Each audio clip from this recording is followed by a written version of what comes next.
You're not free. You think you are. You vote, you choose, you scroll. But every choice you make was predicted 3 seconds before you made it, not by magic, by understanding one simple truth. Your emotions are not yours anymore. They've been hijacked, monetized, weaponized, and the worst part, you paid for the cage yourself. This is the Machiavelli protocol. Let me show you something. Right now, algorithms know when you'll be angry today. They know what time you're most vulnerable to outrage. They know which words trigger your dopamine, which images make you pause, which headlines make you click. They tested it on millions, for years. Every platform you use has a psychological profile of you more accurate than what your closest friend knows. They understand your triggers better than you understand them yourself. You are not the customer. You are the product. And your emotions? They're the currency. Think about it. Facebook didn't become a $1 trillion company by connecting people. It became valuable by learning how to make people feel specific emotions at specific times. Google didn't conquer the world with search. It conquered it by predicting what you'll want before you want it. Amazon doesn't just sell products. It sells the feeling of instant gratification, engineered down to the millisecond. Every platform, every headline, every notification is engineered with one goal: make you feel before you think. Because once you feel, you're predictable. And predictable people are profitable people. A calm person doesn't click.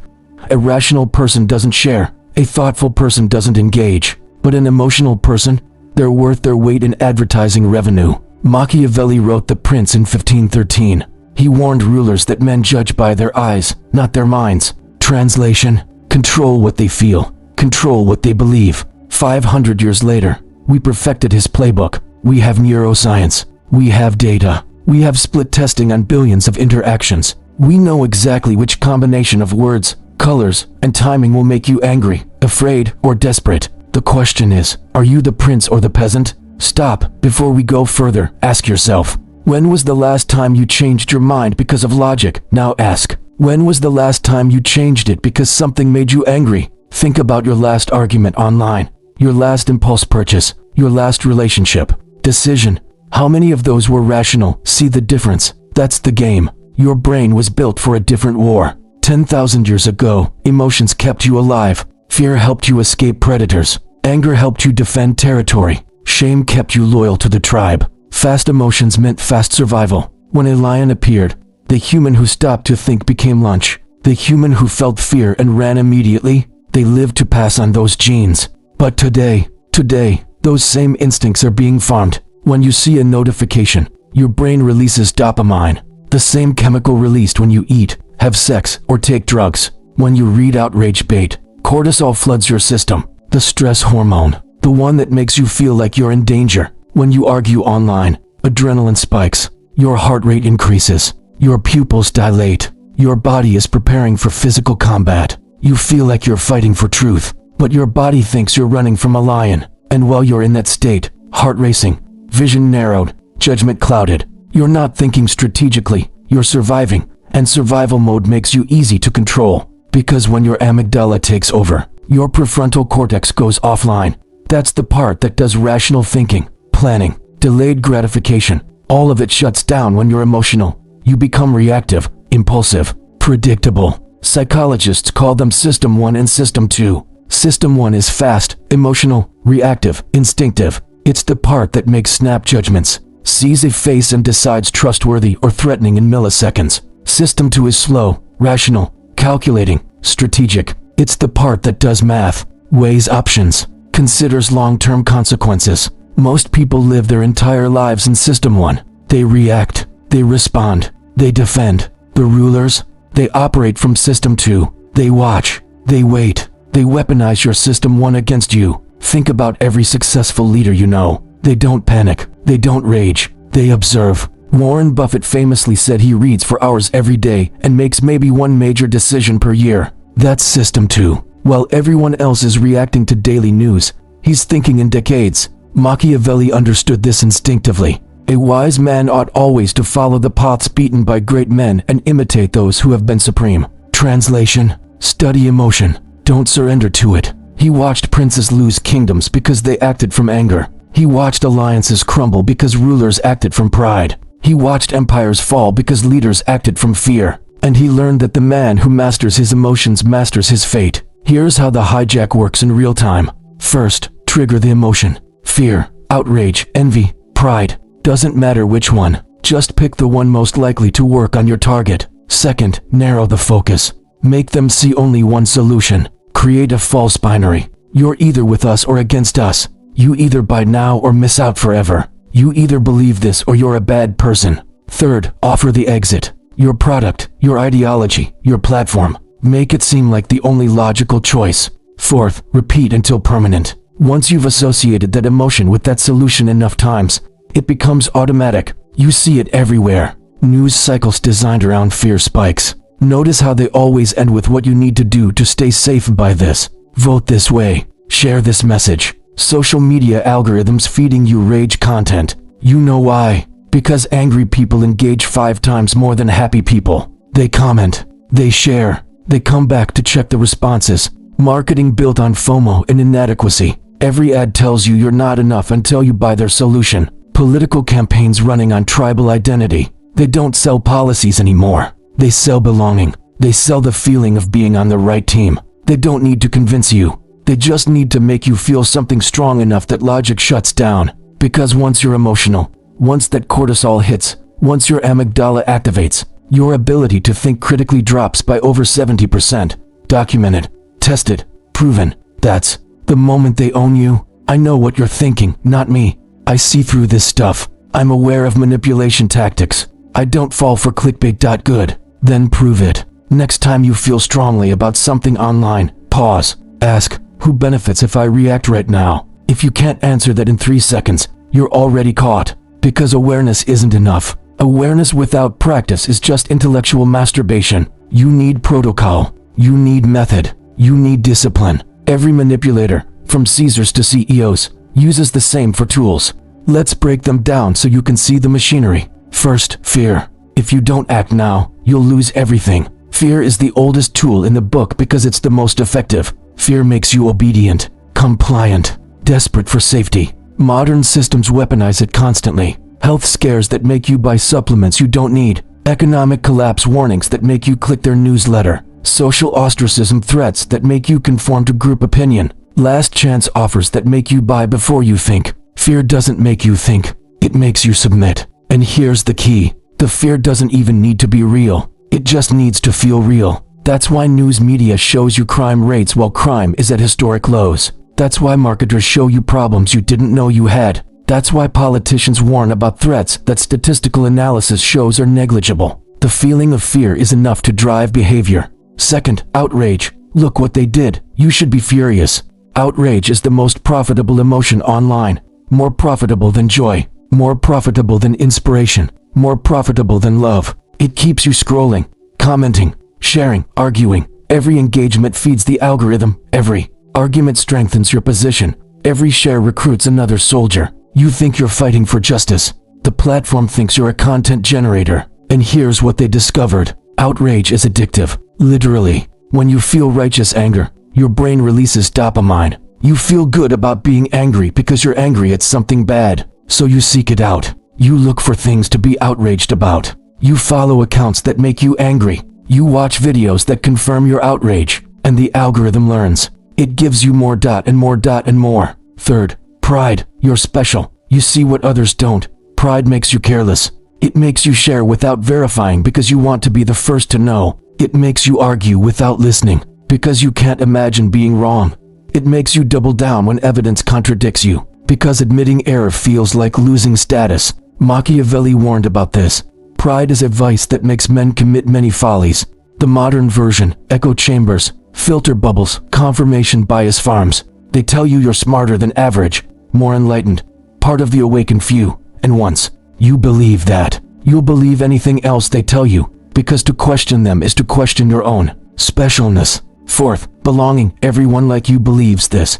Humans are tribal animals. We evolved in groups of 150 people. Your survival depended on staying in the tribe. Exile meant death, so we developed powerful instincts for conformity. We'll betray logic to stay in the group. We'll ignore evidence to maintain belonging. We'll attack outsiders to prove loyalty. That's not weakness, that's biology. Your brain literally processes social rejection the same way it processes physical pain. Same regions light up on brain scans. So when someone threatens your belonging, when they say you're not a real member if you don't believe this, your brain treats it like a physical threat, and every ideology, every brand, every platform exploits it. But there's a fifth lever, more subtle, more devastating: guilt. If you don't feel this way, you're a bad person. Guilt is how they make you police yourself. No censorship needed, no argument required. Just make you feel morally inferior for questioning. Associate doubt with moral failure. Make curiosity feel like betrayal. That's when you know you're dealing with a master manipulator. They made you the guard of your own prison. Think about how this works in practice. You start to question something your group believes. Immediately, you feel guilty, not because anyone said anything, but because you've been conditioned to associate questioning with disloyalty. So you suppress the thought. You police yourself. You silence your own doubts, and the manipulator never had to lift a finger. Stop thinking of this as theory. Right now, someone is using these exact techniques on you. Could be your boss who keeps you in fear of losing your job so you don't ask for what you deserve. Could be your partner who uses guilt to control your decisions. Could be your social media feed that keeps you outraged so you keep engaging. Could be your group chat where belonging depends on agreeing with the consensus. The question isn't if you're being manipulated. The question is, do you recognize it fast enough to resist? Because recognition without resistance is just voyeurism. You need to build the defense mechanisms before you need them. Between stimulus and response, there is a space. In that space lives your power. Viktor Frankl said this after surviving Nazi concentration camps. He realized that even in the worst circumstances, even when everything external is controlled, you still have that space, that gap between what happens to you and how you respond. Most people collapse that space instantly. Notification, check, insult, react, question, defend. The space is so small it might as well not exist. They live in a stimulus-response loop like Pavlov's dogs. Bell rings. They salivate. Notification dings. They check. Someone disagrees. They defend. It's automatic, unconscious, mechanical. The Machiavellian expands the gap. Notification. Pause. Decide. Is this important? Does it serve my goals? Will checking it right now help me, or just fragment my attention? Insult. Observe. Respond if necessary. Why did they say that? What does it reveal about them? Is there truth in it I can use? Do I need to respond at all, or does silence serve me better? Question. Consider. Answer strategically. What are they really asking? What will this answer reveal about me? How can I give value without giving leverage? Every second of delay is a second of sovereignty regained, because in that second, you're choosing. Not reacting, not performing, choosing. And choice is the foundation of power. Here's your first practice. The 3-breath rule. Next time something triggers you, and you'll know when it happens because you'll feel heat in your chest or tension in your jaw, do this. Breathe in slowly through your nose and say internally, I notice anger, or fear, or shame. Whatever it is, name it. Naming it moves it from the emotional brain to the thinking brain. Neurologically documented. Hold that breath and ask, where is this coming from? What story am I telling myself? What am I protecting? Breathe out slowly through your mouth and question, does reacting serve my goals? Will responding right now move me toward what I want, or just make me feel temporarily satisfied? That's it. 3 breaths between impulse and action, not suppression. Suppression is pushing the emotion down, pretending it doesn't exist. That doesn't work. The emotion comes back stronger. Not denial. Denial is refusing to acknowledge what you feel. That's just lying to yourself. This is observation before execution. You feel it fully. You acknowledge it completely. But you don't obey it automatically. The first few times you try this, it'll feel impossible. The urge to react will be overwhelming. That's normal. You're fighting decades of conditioning. But here's what happens if you keep practicing. The gap gets wider, the pause gets easier, and eventually, you'll notice something remarkable. Most triggers stop being triggers, because once you observe them enough times without reacting, they lose their power. You have to selves, the private self, who you actually are, your real thoughts, your real fears, your real desires, the things you think about at 3 in the morning when no one's watching, the performing self, who you show others, the version of you that posts online, the version that shows up at work, the version that exists in social situations. Most people confuse them. They think the performing self is the real self. They perform authenticity. I'm just being real. I'm just keeping it 100. I'm just telling my truth. They perform outrage. Look how angry I am about this injustice. See how much I care. They perform vulnerability. Here's my trauma. Here's my struggle. Here's my pain. And they think this performance is honesty. But every performance costs energy and reveals weakness. Every time you explain yourself publicly, you give others ammunition. Every time you share your emotional state, you show where you can be hit. Every time you perform your values, you create expectations you'll be held to. Machiavelli's advice to princes: everyone sees what you appear to be. Few experience what you really are. He understood that a ruler needs two faces: the public face that maintains image and controls perception, the private face that thinks, plans, and decides. The public face is a tool. The private face is the real person. Modern translation: stop explaining yourself. Stop justifying yourself. Stop performing yourself. Every explanation is a negotiation of your sovereignty. Every justification is an admission that someone else's opinion matters more than your decision. Every performance is a leak of power. The less you reveal, the less they can use against you. This doesn't mean be fake. It means be selective. You don't owe everyone access to your inner world. Privacy isn't deception. Privacy is protection. Here's your second practice: the silence audit. For 1 week, track 3 things. How often you explain your decisions. Count every time you say something like, "The reason I did this is," or "I chose this because." How often you defend your choices. Count every time someone questions you and you feel compelled to justify yourself. How often you share your feelings unsolicited. Count every time you volunteer emotional information nobody asked for. Write down the number at the end of each day. At the end of the week, add them up. Now, here's the hard part. Cut that number in half. If you explained yourself 30 times this week, make it 15 next week. Watch how much energy you reclaim. Watch how much more powerful your words become when you use them less. Watch how people stop questioning you when you stop defending yourself. Here's the secret wealthy people understand: buy when others panic, sell when others celebrate. Warren Buffett built his empire on this principle. When everyone is afraid, assets are cheap. When everyone is euphoric, assets are overpriced. The crowd is always wrong at the extremes. Same principle applies to emotions in daily life. When everyone is outraged, stay curious. What's really happening here? Who benefits from this outrage? What am I not seeing because I'm being shown this? When everyone is certain, stay skeptical. Certainty is usually a sign of incomplete information. The more sure someone sounds, the less they actually know. When everyone is afraid, stay calm. Fear is usually disproportionate to actual risk. Your ancestors feared snakes and spiders because they were real threats. You fear things that are statistically irrelevant. Emotional arbitrage is how you profit from chaos.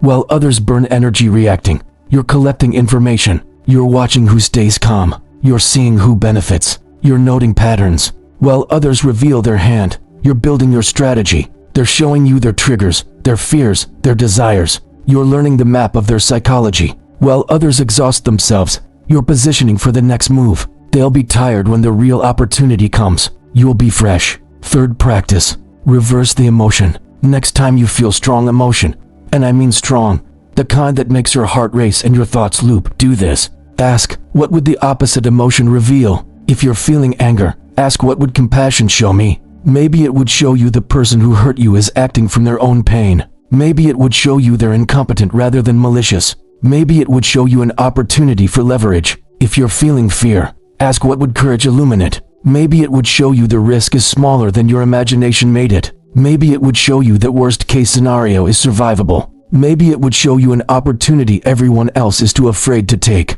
If you're feeling pride, ask, what would humility teach me? Maybe it would show you what you don't know. Maybe it would show you where you got lucky rather than skilled. Maybe it would show you who you should be learning from. You're not denying the emotion. You're extracting intelligence from it. You're using it as data rather than letting it use you as a puppet. Detachment isn't something you do in the moment. It's something you build in advance. You don't learn to swim while you're drowning. You don't learn emotional control during an emotional crisis. You practice when the stakes are low so the skill is there when the stakes are high. Here are your daily practices that create emotional sovereignty. Morning protocol. 5 minutes of silence with no input. No phone. No music. No podcast. Just you and your thoughts. This recalibrates your nervous system. It reminds you what your own mind sounds like before the world starts making noise. Define 3 priorities before distractions. Before you check messages. Before you open email. Before you scroll. Decide what matters today. What are the 3 things that, if you accomplish nothing else,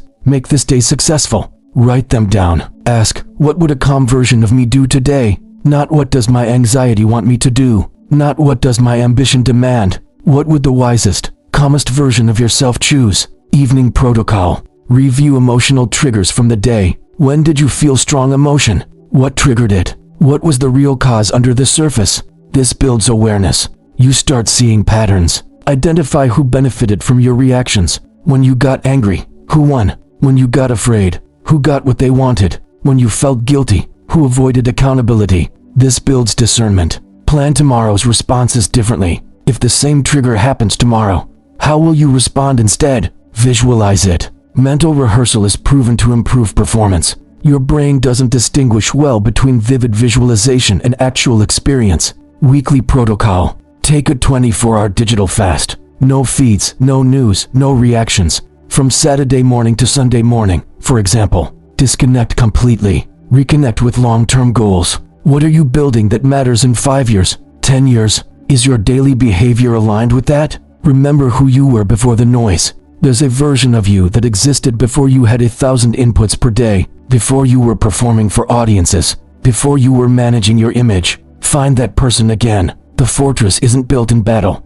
It's built in peace, so you can stand unmoved in war. These protocols seem simple. They are simple, but simple isn't easy. Most people won't do them because they require discipline. They require choosing delayed gratification over instant stimulation. They require being alone with your thoughts instead of distracting from them. But the people who do build these practices, they become untouchable. Here's what they don't tell you about emotional control. It's not about becoming cold. Cold is just suppressed emotion. Cold is fear of feeling. That's not strength. That's avoidance. It's about becoming selective. You feel everything. You experience the full range of human emotion, but you show nothing until it serves your purpose. The weak man feels everything and shows everything. He's a leaking faucet of emotion. Everyone knows his state. Everyone can manipulate his state. The strong man feels everything and shows nothing until strategic display serves his goals. That's not apathy. That's precision. Let me show you how this works in real scenarios. Pay attention because this is where theory becomes practice. First scenario. Someone insults you publicly. Maybe in a meeting. Maybe on social media. Maybe at a family gathering. They mock your work, question your competence, undermine your authority. Weak response. Immediate defense. Your voice gets tight. You explain why they're wrong. You list your credentials. You provide evidence of your competence. Long explanation about context and circumstances. Emotional justification where you reveal how much their words hurt you. This loses every time. Why? Because you showed the insult landed. You gave them power over your emotional state. You revealed your trigger. Everyone watching learned how to hurt you. Machiavellian response, silence. Just look at them calmly. Let the silence sit. Most people can't handle silence. They'll fill it. They'll explain. They'll backtrack. They'll reveal more about themselves. Or, if you must respond, interesting perspective. That's it. 2 words. No defense. No explanation. No emotion. Why does this work? Your silence makes them uncomfortable. They expected a fight. They prepared for your defense. Your calm response breaks their script. Your calm makes them look emotional by contrast. In a room of observers, the calm one wins credibility. Your brevity makes them fill the space with more reveals. They'll keep talking. They'll over-explain. They'll expose their own insecurity. You gave nothing. They gave everything. Second scenario. Someone uses guilt to make you do something. Classic manipulation. If you cared about us, you'd do this. A real friend would help me. A real partner would make this sacrifice. Don't you care about this cause? Weak response. Justify why you can't. But I have this other commitment. My schedule is full. I'm dealing with this other thing. Apologize. I'm sorry. I wish I could. Over-explain. List all the reasons you can't as if you need permission to say no. This validates their frame. It accepts that you need a good enough excuse. It hands them power to judge whether your reasons are valid. Machiavellian response. I understand that's important to you. Full stop. No but. No explanation. No apology. Why does this work? You acknowledged without agreeing. You validated their feeling without surrendering your decision. You showed empathy without accepting obligation. You gave them nothing to argue against. Because there's no excuse to challenge. There's no apology to leverage. There's no justification to poke holes in. The conversation ends because you didn't take the bait. Third scenario. Something horrible happens in the news, a tragedy, an injustice, an outrage. Everyone is posting about it. The social pressure to perform your values is massive. Weak response, join the performance. Post your outrage with the right hashtags. Share the emotional statement. Prove your virtue by showing everyone how much you care. Why is this weak? Because public emotion is performative energy.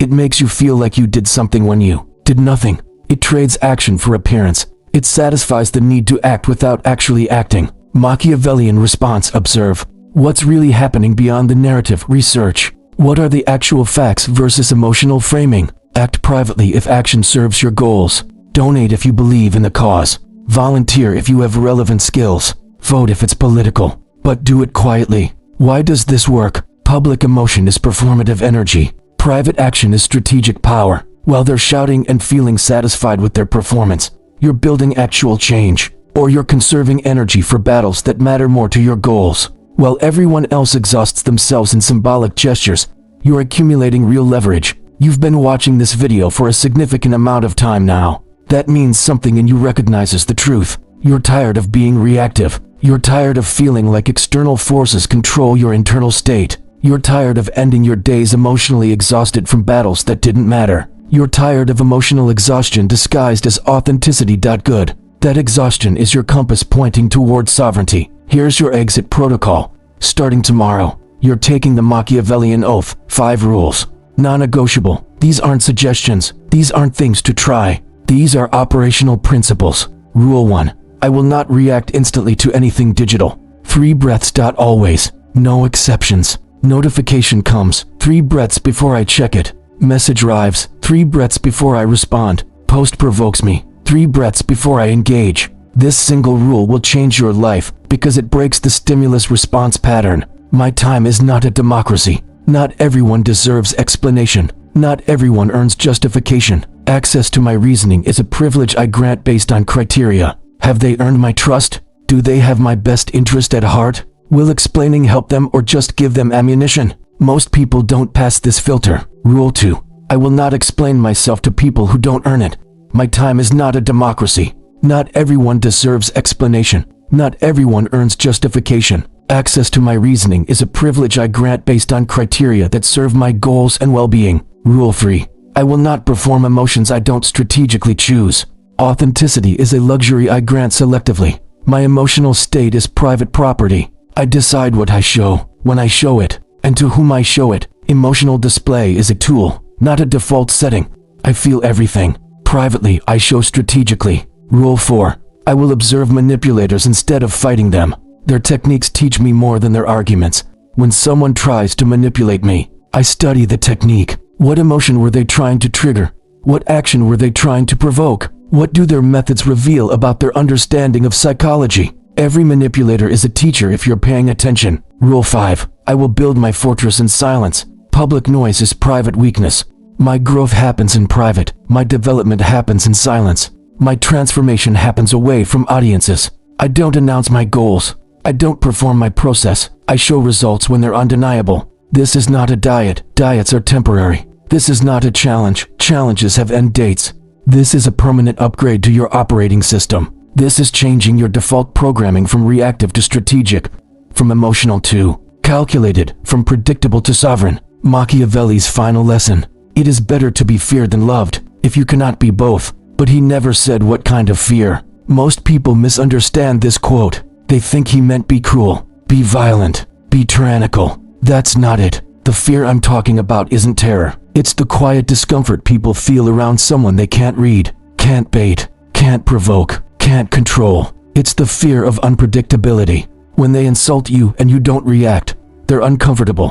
When they try to guilt you and it doesn't work, they're uncertain. When they try to provoke you and you stay calm, they're destabilized. That's the fear of meeting an equal, someone who can't be manipulated with the usual tools. And in a world of emotional slaves, emotional sovereignty makes you royalty. You have a choice right now. You can close this video and nothing changes. The algorithms will still farm you. They'll still predict your behavior. They'll still monetize your emotions. The manipulators will still hook you with the same techniques. The outrage will still drain your energy every single day. Or, you can take the oath, start the protocol, build the fortress, and become the one person in every room who cannot be moved. The choice isn't coming. It already happened. The moment you clicked this video, something in you knew it was time. You recognized the truth in the title. You felt the exhaustion of being reactive. You wanted a different path. Now prove it. Don't just know this information. Practice it. Don't just understand these concepts. Implement them. Don't just agree with these principles. Live them. This is not a channel. This is a training ground. Subscribe if you're ready to stop reacting and start ruling. Next video drops in 7 days. The protocol continues. If you're ready to take these strategies beyond theory, check the pinned comment, the link I left. There is the next step to becoming truly untouchable.